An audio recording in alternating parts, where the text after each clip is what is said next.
wonderful world of Disney, part of your family for 25 years. Howdy, neighbors. I suppose y'all is wondering how come me and my partner Herman here is all gussied up in this here Western type dance. And how come all this cowpokey talk? The next tale I'm going to tell is an old pioneer type story. It's a real tall Western type, tall tale type. Woohoo!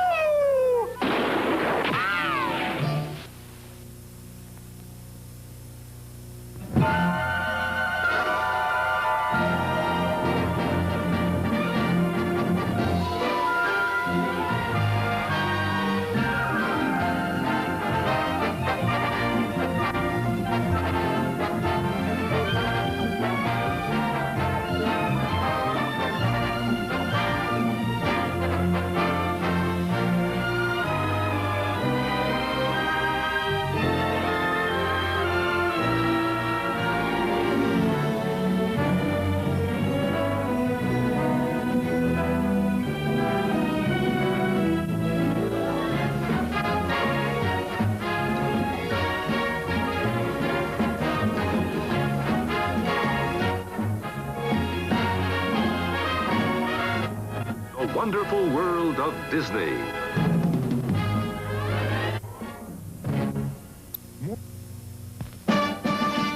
Now, the story I am about to tell you is about 3 tall trees that stood by a babbling brook. One there, and there. No, what am I saying? Not there. It's about 3 blind mice who lived in a little cottage in the woods. And there was the Papa Bear and the Mama Bear, and then there was the Incy Weensy Teensy Itsy Bitsy. It wasn't no bear. Anybody can see what I'm gonna talk about except me. I'm too close. I'm gonna stand back here and take a good look.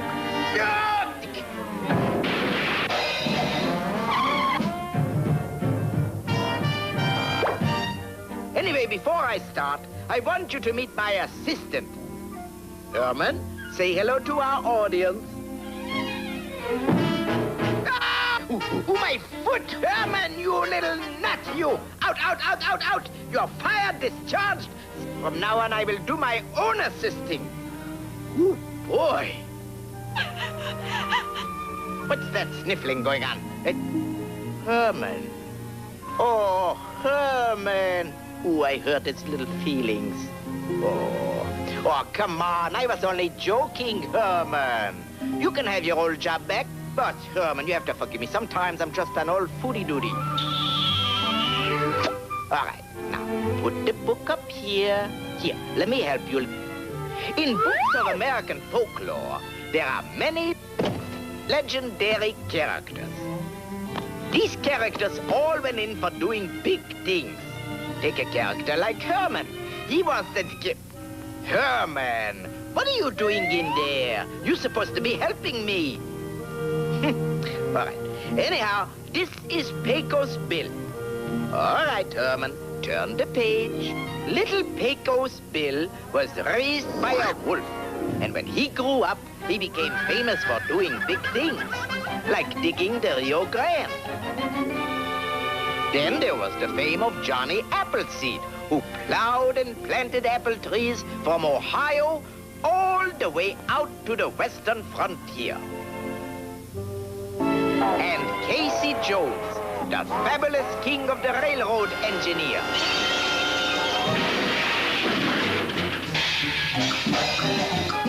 He took the most hair-raising ride in railroad history. And now we come to another famous Casey. Casey, the hero of our national sport, baseball. But unlike the other heroes of legend, Casey became famous because he was a flop. The reason I'm going to tell you about this legendary flop is because of something you don't know. Casey made a sensational comeback. Now to get in the mood, I gotta get into my baseball outfit and into my Irish brogues. All right, Herman, give me the dialect pills.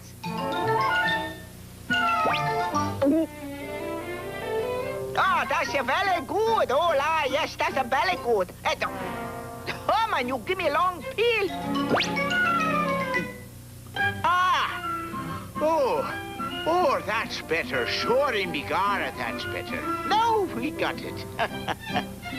The outlook wasn't brilliant for the Mudville 9 that day. The score stood 4-2 with but one inning more to play. So upon that stricken multitude, grim melancholy sat, for there seemed but little chance of Casey's getting toward the bat. And so when Cooney died at first, and Barrows did the same, a sickly silence fell upon the patrons of the game. All right, hold that! Foul ball! Stop the ball game! Turn that mechanical pitcher! Oof! Herman, what kind of an American are you anyways? No, Herman, that's not what I mean. Don't you know how to play baseball? I wasn't ready yet. You're supposed to wait until I say, play ball! But Flynn let drive a single to the wonderment of all, and Blake, the much despised, tore the cover off the ball.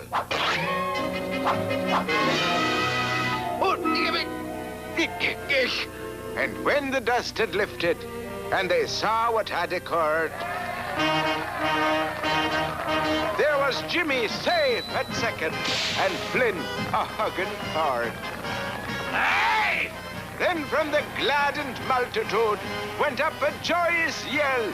It bounded from the mountaintop and rattled in the dell. It struck upon the hillside and recoiled upon the flat. For Casey, mighty Casey, was advancing to the bat. Now Casey let 2 strikes go by. He didn't like their style. But the fans all knew he'd hit the next, a goodly country mile. So now the pitcher holds the ball, and now he lets it go. And now the air is shattered by the force of Casey's blow. We have often heard the legend of Casey at the bat. But have you ever heard what happened after that? No cheering fans were waiting as he finished his career. Just lovely Mrs. Casey with a secret for his ear. She whispered that a baby soon would come to bless their life. And Casey was all smiles as he hugged his pretty wife.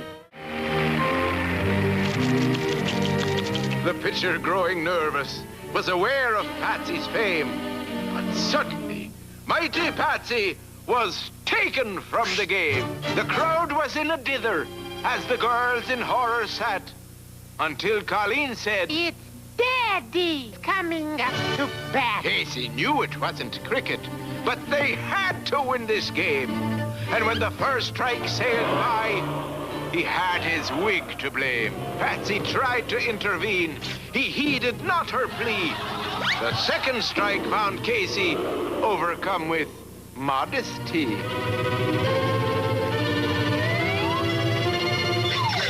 The crowd went wild. They cheered and cheered. Broad smiles lit up their faces. Although it was Patsy hit the ball, great Casey ran the bases.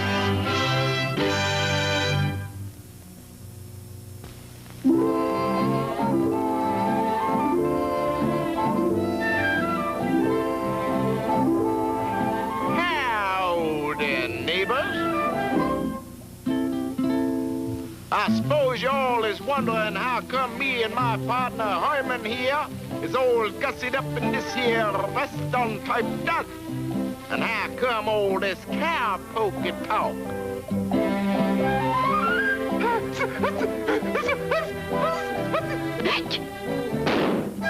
Gesundheit. Well, it's simple. We're talking cowboy talk, cause the next tale I'm going to tell is an old pioneer type story. It's a real tall Western type, tall tale type. Woohoo! Herman, watch with that Yahoo there, partner. Or I'm gonna Yahoo you clean out of Manhattan over there somewhere. Boy, all this interruption. All right now, Herman, partner, let me have that there guitar there. Let's get this here Western tale wagon. Did you all know that, Herman, get off of there, you cookie bug. Like I was saying, folks, did you all know that Western folks was Eastern folks before they started moving out west in their covered wagon? And did you all know that a lot of these folks were men of the sea who called their wagons prairie schooners? The windswept prairies their ocean, and they made port wherever they went. Well, anyway, folks, one of these here seafaring pioneers become the legend. Yes, sir. Now I'll tell you the story about the Windwagon Smith who sailed the briny sea. But he longed for the smell of buffalo grass and to sail the lone prairie. So Windwagon Smith packed his old sea bag all soaked with the salty brine. And he set his course for Old Westport where he dropped his anchor line. Yippee-yi-yi-yi-yo-ho-ho. Get along, you swabs, get along. I'm a rolling free o'er the lone prairie just a-sailing and a-singing this here song. In Kansas land at the start of the trails that led to the Golden West, the Oregon Trail and the Santa Fe were the two that were known the best. Here in the town of Old Westport, the windswept trail began. But the most of the time, all the folks down there just drowsed in the Kansas sun. Yippee-yi-yi and a yo-ho-ho. Get along, you swamps, get along. I'm rolling free for the lone prairie, just a sail and a sing a song. Yippee-yi-yi and a yo-ho-ho. We're sailing along on high. Just Molly and me o'er the lone prairie on our wagon way up in the sky. On our wagon way up in the sky. All right. The third tall tale takes place in the North Woods, the land of the tallest trees, tallest tales, and the tallest men called the lumberjacks. No. I mean the lumberjacks. The loggers who tell these tall tales. Now, when winter comes along and the icy winds start to blow, the icy winds start to blow, these lumberjahns don't put on their long winter lumberjacks. I mean, they don't long their junk. Wait a sec. Hold that, Jack. All right, that's enough with the icy wind.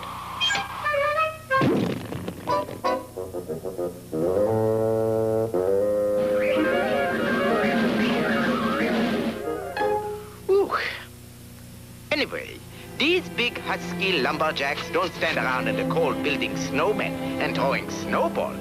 No. Thank you, Jack. They hole up inside their bunkhouses and they sit around a nice warm pot-bellied stove. Joe, where's my pot-belly? Oh, boy, I almost got potted that time. What am I laughing about? All right, now. These lumberjacks, they was Nordics and Swedes. All right, Herman, my Swedish pill.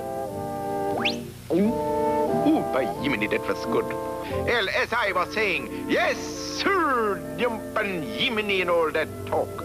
They relaxed all winter around the pot-bellied stove, and this is where their pot-bellies grew. Oh, what am I saying? What I mean is, this is where the tales of Paul Bunyan grew. He was the biggest and tallest legendary character of them all. Yes, sir.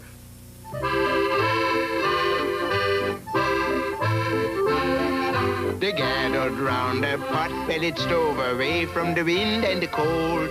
They told many tales of the hero bold. Paul Bunyan was the one. Hey, Paul. Paul Bunyan.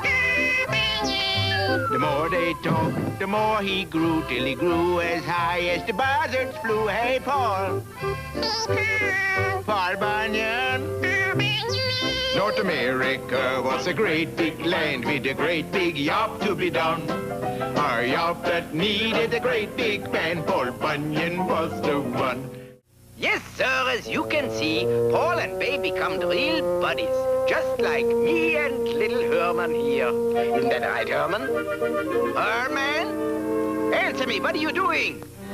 You're sleeping already. Wake up!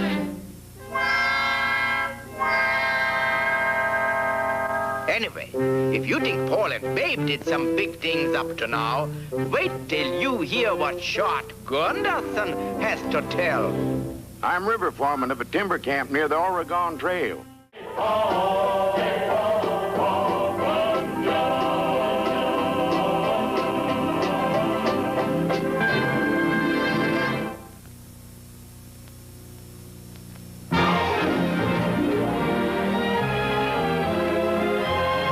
Tomorrow is a festival of flowers on the 90th Tournament of Roses Parade. See 61 rose-covered floats and 22 marching bands in the New Year's most beautiful spectacle. Next, watch a special 2-hour emergency. Newly promoted captains Gage and DeSoto reminisce about the greatest rescues of emergency. And to save his kidnapped friends, Jack Cole must stop a millionaire high-fashion design thief on Sword of Justice. All on NBC. I have just the name for you. Pinocchio. Why, I can see your name in lights. P-I-N-U-O-P-I...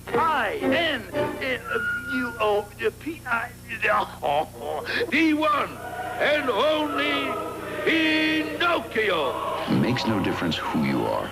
You'll love Walt Disney's Pinocchio. Rated G. That's it. Pinocchio it is. Coming this Christmas to a theater near you.